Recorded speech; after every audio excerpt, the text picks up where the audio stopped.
Muy buenas, querida patria grande. Hoy no nos pudo acompañar Laura Arroyo, pero somos Asi Alejandre y Alesia Murillo. Arrancamos una semana más con el informativo latinoamericano de Canal Red.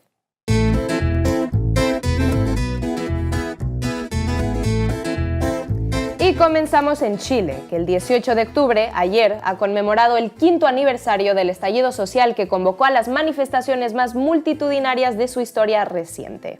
Unas manifestaciones que tenían como objetivo derogar el neoliberalismo impuesto a sangre y fuego tras el golpe de Estado contra Salvador Allende y que dio como resultado que uno de los países más ricos de América Latina fuera a su vez el más desigual. Entre los objetivos estaba también elaborar una nueva constitución que enviara al cubo de basura de la historia la carta otorgada de Augusto Pinochet que, de facto, constitucionaliza el modelo neoliberal donde todo es negocio. Fruto de este estallido social fue también el resultado electoral en las últimas elecciones presidenciales, donde la izquierda llegó al poder por primera vez tras el fin de la dictadura. Sin embargo, la necesidad de Gabriel Boric de pactar con sectores del centro-izquierda y hasta de la democracia cristiana han descafeinado un gobierno que no cuenta con mayoría en las cámaras legislativas. Esto, junto a un poder mediático que trabaja para romper los amplios consensos que se generaron hace 5 años a favor de la educación, sanidad y pensiones públicas, entre otros muchos derechos sociales. Este poder mediático, que representa a los poderes oligárquicos del país y que simboliza en El Mercurio, que fue el periódico golpista contra Salvador Allende, explica también que no haya sido votado a favor la reforma constitucional. Según la encuesta del Centro de Estudios Públicos, si hace 5 años el 55% de los chilenos apoyaba el estallido social, ahora solo lo apoya un 23%.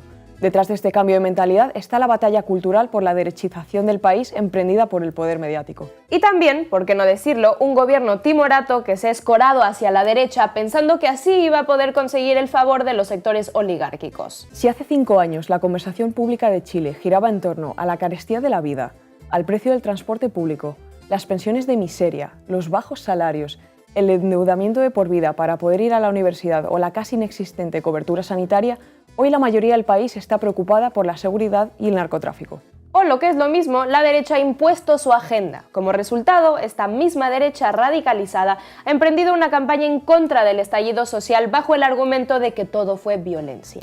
Escuchemos a diferentes voceros de Chile Vamos, que es la coalición que agrupa a toda la derecha y ultraderecha chilenas. No hay ninguna duda de que nuestro país, nuestro querido país, está peor que hace 5 años atrás. Lo único rescatable que uno podría rescatar en estos 5 años de lo que fueron las demandas sociales es la PGU que implementó el gobierno del presidente Piñera. En prácticamente todas las demás cosas que podemos observar ha habido retrocesos. Y ese retroceso está muy vinculado al clima de violencia, al clima de crispación, al clima de no respetar autoridad.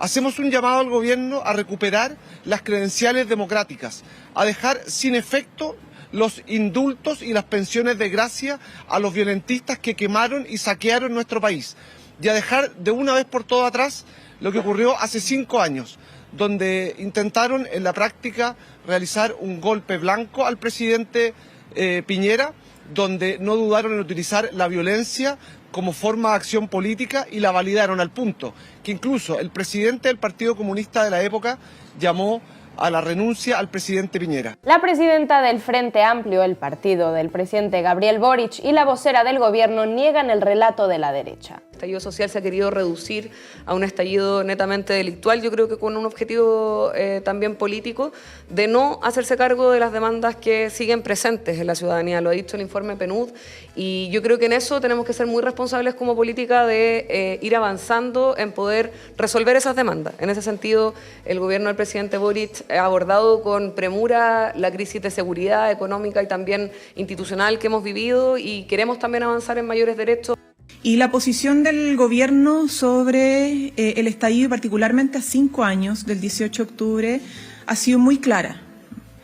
Se puede condenar transversalmente, como lo hemos hecho, la violencia que ocurrió durante esa fecha, al mismo tiempo que rescatar las demandas fruto del malestar subyacente que hizo que estos hechos se produjeran, es decir, la movilización social, que fue mucho más que solo hechos de violencia. Y todos tenemos que ser capaces de reconocer la honestidad que había detrás de las demandas, el malestar por la desigualdad, por las inequidades, por la injusticia, por los privilegios, por los abusos. En la misma línea se ha mostrado la senadora comunista Claudia Pascual. Y por cierto, creo que no se puede, y yo condeno las situaciones de violencia que hubo. Yo nunca he estado de acuerdo con que se cerraje, por ejemplo, un local comercial, etcétera, etcétera. A mí me parece que eso no corresponde. Pero decir que todo ese descontento y todas esas demandas no se pueden ni siquiera conversar, porque aquí solo hubo hechos violentos, me parece que es tratar de tapar el sol con un dedo y no es mirar.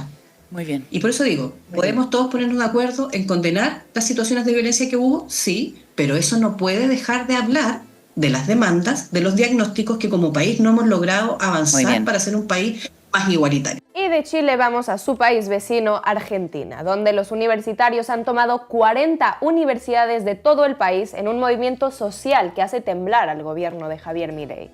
Esta ha sido la reacción al veto presidencial a la Ley de Financiación de las Universidades Públicas en un país donde existen 70 de ellas y que son un motivo de orgullo nacional porque es el mejor sistema de educación superior de América Latina. Los sindicatos y los estudiantes reclaman que se recompongan los salarios de los trabajadores de las universidades y que se revise el proyecto de presupuesto para 2025. Los estudiantes están extendiendo las protestas a lo largo de todo el país y avisan de que no piensan parar hasta que Milei dé marcha atrás en su veto a la ley de financiamiento. No confiamos ni en las autoridades, ni en los diputados, ni en los partidos tradicionales que vienen demostrando estar en contra de nuestro derecho a la educación porque son los que vienen acompañando a Milei. Y también frente a un gobierno que, por ejemplo, con su ministra Patricia Bullrich nos quiere tratar de delincuentes. Mira, en la Facultad de Ciencias Médicas hay un 90% de docentes ad honorem, 10.000 en total. Es un problema estructural hace muchos años, pero por supuesto se agravó. Muchos docentes tuvieron que dejar de dar clase porque es más lo que ellos gastan en venir a la universidad, en preparar sus clases y todo, que lo que reciben, que es 0 pesos, sumado a que los que cobran miseria. Lo que Milei dice que en la universidad solo vienen los ricos es una mentira más de las que viene diciendo. Al contrario, cada vez se hace más difícil sostener la cursada porque hay más deserción que nunca, porque no hay boleto educativo, porque la vida se hace cada vez más difícil entre el trabajo, los apuntes. Y al contrario, lo que queremos es que más hijos e hijas de trabajadores puedan acceder a la universidad y por eso estamos peleando. Lo que quiere el gobierno es un ataque brutal a la educación pública, pero que se acompaña de muchos ataques. Es no solo a la educación, es a la salud, es a Aerolíneas Argentinas, es a los jubilados. Es un plan de ataque que tiene el gobierno frente a todo aquel que se le ponga enfrente para beneficiar a los grandes empresarios, al Fondo Monetario Internacional. La universidad pública lo más importante que tiene es que es una universidad neta y puramente hecha para los trabajadores. Acá hay mucha primera generación de trabajadores, hay primera generación de estudiantes universitarios. Es la universidad a nivel nacional que nuclea 48,5 pibes del porciento del total de la juventud, que está por debajo de la línea de pobreza, pero igualmente quiere venir a estudiar. Lucy Caballero es docente y ha estado esta semana en la base de Canal Red. Las universidades argentinas, según rankings globales, son las más prestigiosas de Latinoamérica y hoy, en comparación con los docentes universitarios de toda Latinoamérica, es el salario en dólares más bajo, ¿no? De toda la región. Otro dato contundente, desde que asume Milei, el poder adquisitivo del salario pierde el 30%. El 30%, casi un tercio del salario se pierde en los primeros meses de gobierno de Milei gracias al shock inflacionario. Pero para que se den una idea, una persona que está solamente con una dedicación simple como titular puede estar ganando 300.000 pesos, ¿no? Que no llega a $300. Eso es lo que está sucediendo hoy en Argentina. La ministra de Seguridad, Patricia Bullrich, ha enojado a los estudiantes y docentes al acusarlos de violentos y de llevar cócteles Molotov. Bullrich, que fue la candidata en primera vuelta del partido de Mauricio Macri, defendía la universidad pública durante la campaña electoral. Hay cuestiones que son, digamos, la base de la construcción de un país. Argentina se construyó con la educación pública y logró desde la educación pública que la universidad fuese accesible para millones de personas. Y eso es algo que está adentro de cada argentino. Es obligación de un Estado, de una nación, formar a sus hijos, formar a sus jóvenes en un mundo competitivo cada vez más difícil. Por su parte, el presidente argentino se muestra retador e inflexible ante las protestas de docentes y estudiantes. Si diputados decide darle esa partida a las universidades... Y va a tener que bajar de otra. Sí. ¿Usted no tiene problema? Ninguno. Ninguno, pero que sean explícitos. ¿A quién le quieren sacar la plata? Es decir, digamos, lo que hay que tener claro es que el déficit cero no se negocia. De Argentina vamos a Brasil, donde el Tribunal Supremo ha ordenado la extradición de los 60 investigados por el intento de golpe de Estado del 8 de enero de 2023 en la Plaza de los Tres Poderes de Brasilia. Entre los 60 golpistas, todos seguidores del expresidente Jair Bolsonaro, 59 de ellos se encuentran acogidos por Javier Milei en Argentina y el restante es el bloguero Osvaldo Eustaquio, que está en España. Una vez que la solicitud de la Policía Federal de Brasil llegue a las autoridades argentinas, está por ver si el gobierno de Javier Milei cumple con la legalidad internacional o si amparan los seguidores bolsonaristas perseguidos por la justicia brasileña. El Supremo brasileño ya condenó a más de 200 personas por el asalto a la institucionalidad del país, acusados de asociación armada, daños calificados, deterioro de bienes, abolición violenta del Estado e intento de golpe de Estado. En Bolivia, seguidores del expresidente Evo Morales llevan varios días de protestas en todo el país con bloqueos de rutas y caminos para exigir que se retiren las investigaciones contra Morales. La persecución judicial que sufre Evo Morales fue impulsada para justificar el golpe de Estado en 2019, en su contra, aunque sigue vigente. La región central de Cochabamba concentra la mayoría de los puntos de bloqueo. Uno de estos cortes de caminos está teniendo lugar en el departamento de Santa Cruz, el más poblado y motor de la economía del país. Las protestas se han radicalizado después de que Evo Morales fuera citado por la Fiscalía de Bolivia a declarar por un caso de trata de personas y abuso sexual a una menor de edad con la que habría tenido un hijo.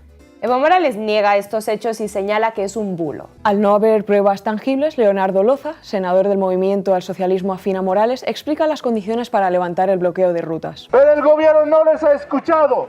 A lo contrario que les ha dicho, mejor, más ha subido canasta familiar, más ha subido helados, más ha subido todas las cosas que ha subido.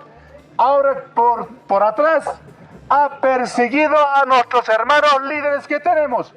Hay otras autoridades, hay otros ejecutivos, ya están carcelados, hay algunos están con orden de aprehensión. ¿Esto vamos a permitir, compañeros? ¡No! ¿Este bloqueo continúa así, hermanos? ¡Sí! Por su parte, diputados del Movimiento al Socialismo afines a Evo Morales señalan que el levantamiento del bloqueo está en manos del gobierno. Dejar la persecución política, levantar todos los procesos políticos instaurados por este gobierno. Mira, 8 procesos después de la marcha de Evo Morales. Lo han levantado de todo y de nada. Es sencillo levantar eso, decisión política, como han decidido procesar políticamente, tranquilamente pueden decidirla, sentarnos en unas 2-3 horas en diálogo, esto se resuelve. Con esto nos despedimos por esta semana. Recuerden hacerse socios y socias de Canal Red en el QR que aparece ahora mismo en sus pantallas. Sean felices y cuiden a la patria grande.